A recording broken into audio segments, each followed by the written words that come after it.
So mga guys, hello, welcome to Carryon TV. So here it is, I'm going to make ginataang gulay. So for my ingredients, carne, ang tawag dito pancetta. Here, carne. This is talong. This is asparagus. This is kalabasa. This is karning manok.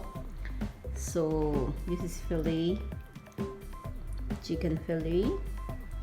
This is kamatis, luya, ginger, sibuyas at bawang. So, itong siling paanghang, meron din tayong natural apple cider.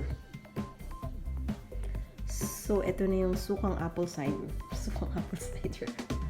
vinegar. So, ito ang gagawin natin for today. So, let's start na mga guys. Tinamadalo ang aking karne. Karning manok at karning baboy. Tapos may asparagus tayo for a twist. So, that's it. Mga guys, let's cook na. So, mga guys, nilagay ko na ang aking pancetta.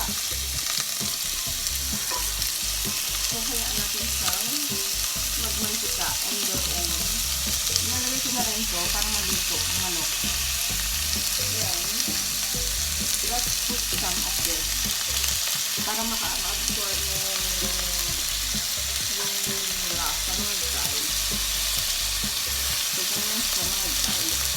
Let's flavor. Then, lalagay ko tong aking tilapia mga guys.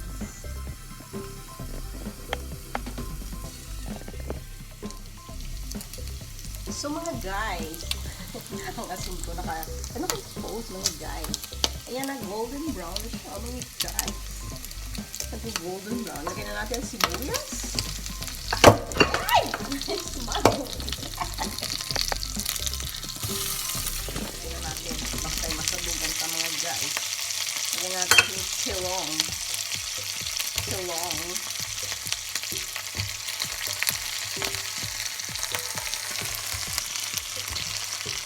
Talong guys.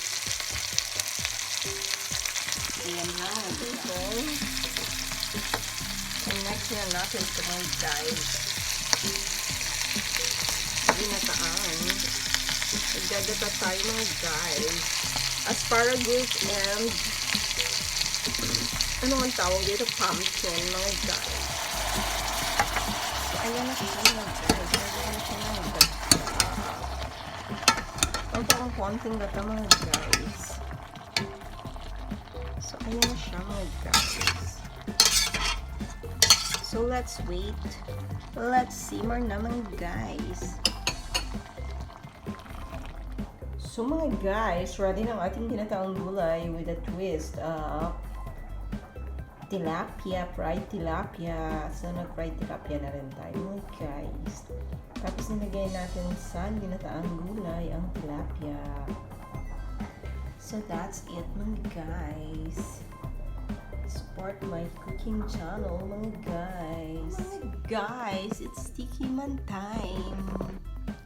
So here it is. Tikman na natin ang ating mga guys. Tikman na natin ang ating mga guys. So, patay na isang asparagus. Hindi siya asparagus.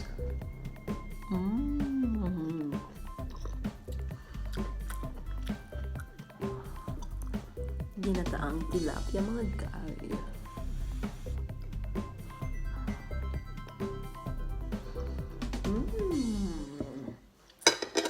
Bye mga guys.